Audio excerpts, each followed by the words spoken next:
महंगाई को लेकर मुख्यमंत्री अशोक गहलोत ने केंद्र पर करारा वार किया है। सीएम गहलोत ने ट्वीट कर केंद्र सरकार पर हमला बोला। उन्होंने ये ट्वीट किया है कि कोरोना काल में डीजल पेट्रोल के दाम बढ़ गए, अंतर्राष्ट्रीय बाजार में तेल की कीमत कम है, ये आम आदमी के साथ विश्वासघात है, केंद्र ने आम जन का बजट बिगाड़ दिया है।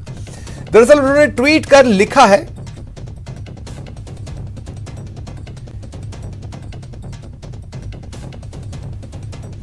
कोरोना महामारी के दौर में केंद्र सरकार द्वारा डीजल, पेट्रोल और रसोई गैस के दामों में बढ़ोतरी करना आम आदमी के साथ विश्वासघात है। यूपीए सरकार के दौरान अंतर्राष्ट्रीय बाजार में कच्चे तेल की कीमतें $120 प्रति बैरल थीं, लेकिन पेट्रोल डीजल के दाम ₹70 प्रति लीटर थे।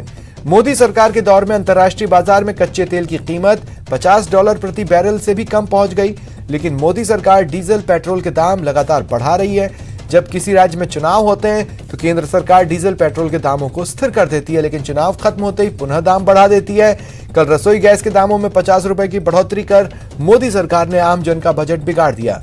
केंद्र सरकार द्वारा रसोई गैस सब्सिडी को खत्म कर दिया, जिससे उज्ज्वला योजना में कनेक्शन पाने वाले गरीब लोग भी अपना सिलेंडर रिफिल नहीं करा पा रहे हैं। कोरोना काल में जब सरकार को लोगों की मदद करनी चाहिए थी, तब मोदी सरकार लोगों को महंगाई के बोझ तले दबा रही है। केंद्र सरकार को कच्चे तेल की कम कीमत का फायदा आमजन को देने के लिए डीजल, पेट्रोल और रसोई गैस के दाम कम करने चाहिए।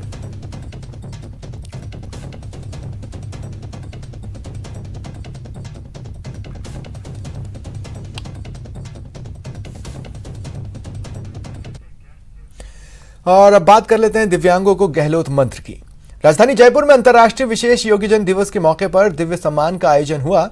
वर्चुअल माध्यम से आयोजित सम्मान समारोह के मुख्य अतिथि रहे मुख्यमंत्री अशोक गहलोत।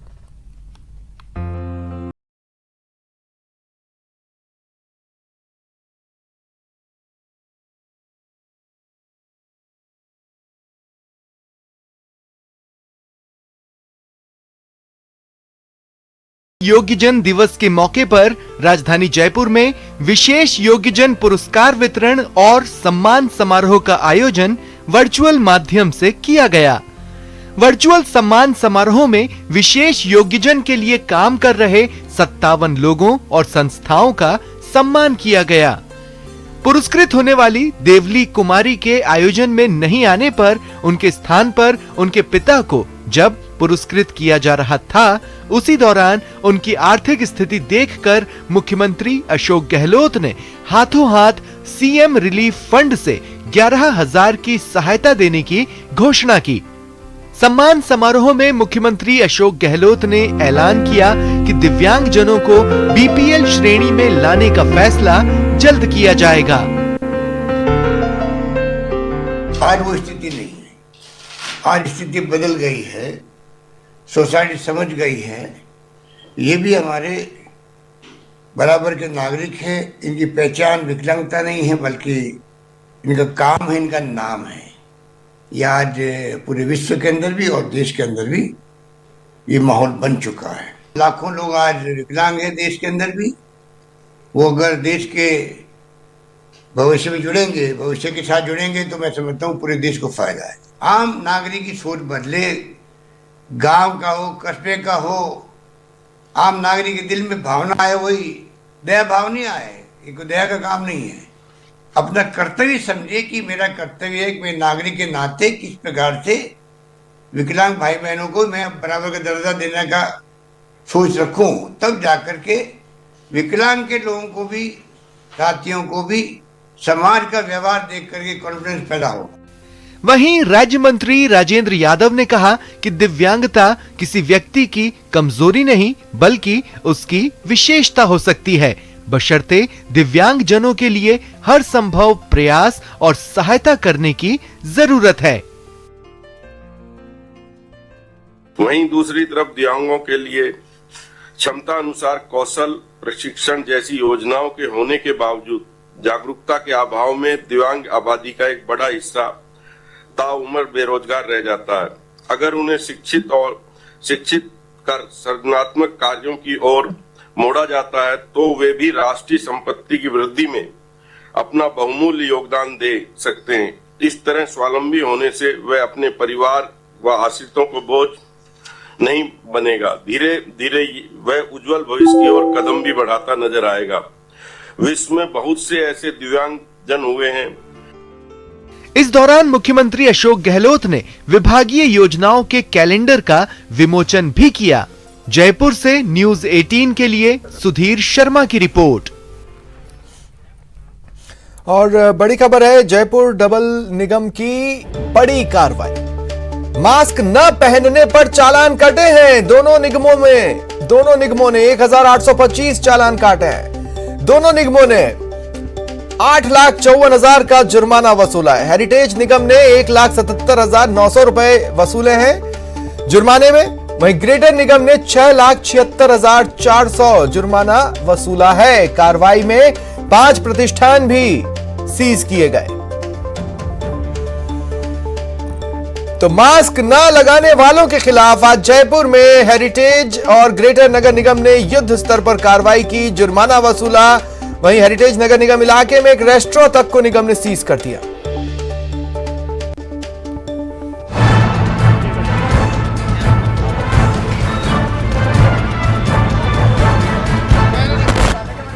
अगर मास्क में आपका दम घुटता है या फिर मास्क पहनकर बातचीत करने में आप असहज महसूस करते हैं तो घर से निकलते वक्त 500 के नोट की गड्डियां लेना मत भूलें।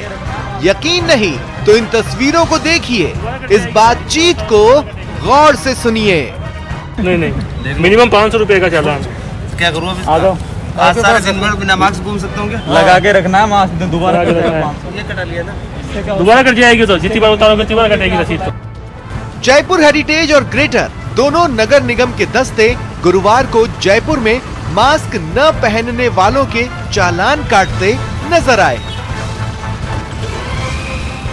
अब यहाँ पर देख सकते हैं जयपुर के मानसरोवर इलाके में अभी हम मौजूद हैं और यहाँ पर जो नगर निगम की सतर्कता शाखा और इसके अलावा जो स्थानीय जोन की जो अधिकारी है, जो राजस्व अधिकारी है, उनकी अगुवाई में जो टीम है वो यहाँ पर चालान कर रही है। आप देख सकते हैं कि एटीएम के अंदर जो गार्ड था वो उसकी तरफ से जो मास्क है वो नहीं लगाया गया था और ऐसे में जब मास्क नहीं लगाया गया तो जो टीम है वो यहाँ पर आई है और अब जो रसीद बुक जो है उसके जरिए जो चालान है वो यहाँ पर काटा जा रहा है। और ये आप देख सकते हैं तमाम जो अधिकारी हैं वो यहाँ पर मौजूद हैं।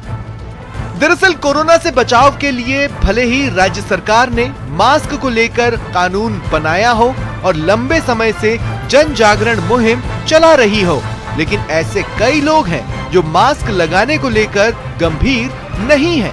ऐसे में दोनों ही निगमों की सतर्कता शाखा, राजस्व शाखा, सफाई निरीक्षक समेत दूसरे लोगों ने गुरुवार को शहर के अलग अलग इलाकों में चालान काटे। ग्रेटर में करीब 7 टीमें बनाई गई है और सभी सुबह 9 बजे से कार्रवाई कर रहे हैं और अभी अपने मानसरोवर जोन में करीब अभी 20 से करीब चालान हो गए हैं और चालान भी कर रहे हैं और समझाइश भी कर रहे हैं लोगों को। निगम की मुहिम का जबरदस्त असर देखने को मिला। मास्क नहीं पहनने को शान समझने वाले दस्ते को देखकर झटपट मास्क लगाते देखे गए। श्रवण जी भाई साहब वो सामने बंदा आ रहा है, देखो बिना मास्क के सामने आ रहा है। अरे वो सामने आ रहा है, देखो बिना मास्क के सामने आ रहा है। सामने आ रहा है। अरे वो आ रहा है सामने, पकड़ लो इसको। और वो एक भाई फोन पे भी बात कर रहा है, वहाँ पे फोन पे बात कर रहा है ना वो, और लगा लिया। मतलब साफ है, मास्क और सोशल डिस्टेंसिंग की अनदेखी करने वालों को सरकार बख्शने के मूड में नहीं है। तभी प्रदेश में कोरोना वायरस के संक्रमण की रोकथाम के लिए लागू राजस्थान एपिडेमिक अध्यादेश के तहत अब तक 10,05,000 से अधिक व्यक्तियों का चालान काटा जा चुका है। प्रदेश के 10,05,000 लोगों का कटा चालान। राजस्थान एपिडेमिक अध्यादेश के तहत कटा चालान। मास्क नहीं लगाने पर 3,50,000 लोगों का चालान कटा। सोशल डिस्टेंसिंग की पालना नहीं करने पर 6,37,000 लोगों का चालान हुआ। इसलिए मामले की गंभीरता समझिए और अपने अपनों की सुरक्षा के लिए सरकार के दिशा निर्देशों को मानिए और मास्क और सोशल डिस्टेंसिंग को आदत में शुमार कीजिए। न्यूज 18 राजस्थान के लिए सौरभ गृहस्थी के साथ दीपक व्यास की रिपोर्ट। बड़ी खबर आपको बता दें, किसानों के साथ चौथे दौर की वार्ता खत्म हो गई है और ये चौथे दौर की वार्ता भी बेनतीजा रही है। यानी स्थिति जस की तस है, वही ठाक के 3 पात, नई बनी बात। 5 दिसंबर पर अब निगाहें टिक रही हैं, अगले दौर की वार्ता होगी। निकाले हैं जिन पर किसान यूनियन की चिंता मुख्य रूप से है। हम लोग प्रारंभ से ये बात कह रहे थे कि भारत सरकार किसानों के हितों के प्रति पूरी तरह प्रतिबद्ध है और आने वाले कल में रहेगी। सरकार का कोई ईगो नहीं है और सरकार हर विषय पर पूरा खुले मन से किसान यूनियन के साथ चर्चा कर रही थी। किसान यूनियन और किसानों की चिंता है कि जो नया एक्ट आया है उससे एपीएमसी वो ख़त्म हो जाएगी। भारत सरकार इस बात पर विचार करेगी कि एपीएमसी सशक्त हो और एपीएमसी का उपयोग और बढ़े। जहां तक नए एक्ट का सवाल है उसमें एपीएमसी परिधि के बाहर प्राइवेट मंडियों का प्रावधान है, तो प्राइवेट मंडियां आएंगी, लेकिन प्राइवेट मंडी और जो एपीएमसी एक्ट के अंतर्गत बनी हुई मंडियां हैं उन दोनों में कर की समानता हो। और ये इस पर भी हम लोग विचार करेंगे। और साथ ही यह भी बात आई कि जब मंडी परिधि के बाहर ट्रेड होगा तो वो सिर्फ पैन कार्ड से ही होगा, तो पैन कार्ड तो आजकल किसी को भी मिल जाता है, तो ट्रेडर का रजिस्ट्रेशन होना चाहिए। तो ट्रेडर का रजिस्ट्रेशन हो, यह भी हम लोग निश्चित रूप से सुनिश्चित करेंगे। नए एक्ट में यह प्रावधान था कि अगर कोई विवाद होता है तो वो एसडीएम कोर्ट में जाएगा। यूनियन की चिंता है कि एसडीएम कोर्ट छोटा कोर्ट है और न्यायालय में उन्हें जाने की अनुमति होनी चाहिए। इस बात पर यूनियंस का काफ़ी बल था और इसलिए हम लोगों ने उस विषय को भी अलग से निकाला कि सरकार उस पर विचार करे कि एसडीएम कोर्ट रहे, न्यायालय रहे। इस दिशा में भी निश्चित रूप से हम लोग विचार करने के लिए पूरी तरह ओपन हैं। और साथ ही उन लोगों ने फराली के विषय में भी एक ऑर्डिनेंस है, उस पर भी उनकी शंका है, विद्युत एक्ट है, उस पर भी उनकी शंका है। इस दिशा में भी बातचीत की थी, तो इसमें भी सरकार पूरी तरह विचार करने के लिए ओपन है। और एक बात और चलाई जा रही है कि नए कानून के वजह से छोटे किसान की जो जमीन है उसको बड़े लोग हथिया लेंगे। वैसे तो एक्ट के जो प्रावधान हैं उसमें किसान को पूरी तरह सुरक्षा प्रदान की गई है। कहीं से लेकर कहीं तक कोई भी किसान की जमीन की लिखा पढ़ी नहीं कर सकता है, इस बात का प्रावधान एक्ट में ही है। लेकिन फिर भी लोगों की शंका है, तो शंका का निवारण करने के लिए सरकार तैयार है। एमएसपी के मामले में लोग शंका की दृष्टि से देखते हैं, लेकिन मैं फिर यह कहना चाहता हूं कि एमएसपी चल रही थी, एमएसपी चल रही है, आने वाले कल में भी चलती रहेगी। इसकी आश्वस्ति भी हम किसान भाइयों को दिलाएंगे। दोबारा बैठक होगी? आज बैठक का चौथा चरण समाप्त हुआ है और परसों दोपहर में 2 बजे दोबारा से यूनियन के साथ सरकार की बातचीत होगी और किसी अंतिम निर्णय पर हम लोग पहुंचेंगे। अभी तक सकारात्मक आपको लगता है कि एक शुरुआत है, सकारात्मक की तरफ रास्ता जा रहा है? मुझे लगता है आज बहुत अच्छे वातावरण में चर्चा हुई है और किसानों ने बहुत ठीक से अपने विषयों को रखा है। सरकार के पक्ष को किसान यूनियन ने पूरे संयम के साथ सुना है और उसके और चलिए रुकते हैं एक ब्रेक के लिए।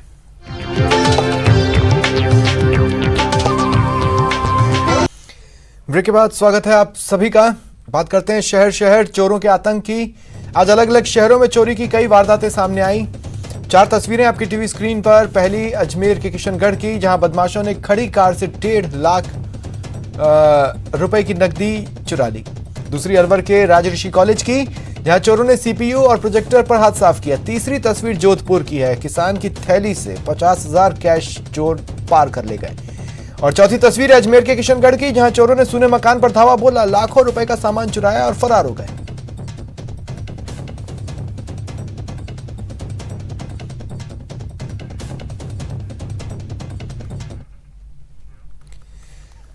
जोधपुर में अजीबोगरीब मामला सामने आया। दो महिलाओं के बीच कुत्ते के बच्चों को लेकर जुबानी जंग छिड़ गई। एक महिला दूसरी महिला पर 40 से अधिक कुत्तों को कैद कर रखने का आरोप लगाने लगी। आरोपी महिला ने पुलिस की मौजूदगी में 42 कुत्ते के बच्चों को बेरहमी के शिकार होने से बचाकर नगर निगम के बाड़े में छोड़ने की बात कही। वहीं वी द पीपल संस्था के जरिए मुकदमा दर्ज कराने वाली महिला ने रातानाड़ा पुलिस थाने में मुकदमा दर्ज कराया और कुत्ते के बच्चों को रेस्क्यू कर निगम जोधपुर के बाड़े में छोड़ने की बात कही।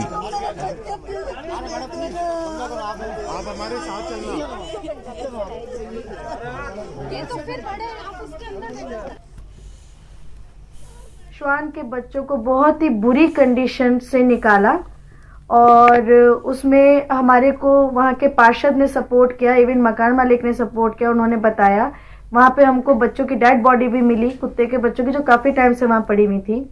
और बच्चे बहुत ही एक बड़े बड़े खोखे में डब्बों में रखे हुए थे। उनके ऊपर बड़ा बड़ा कोई ना कोई ऐसा सामान रखा हुआ था कि अगर हम उसको नहीं हटाते तो शायद बच्चे दम घुटने की वजह से भी मर जाते।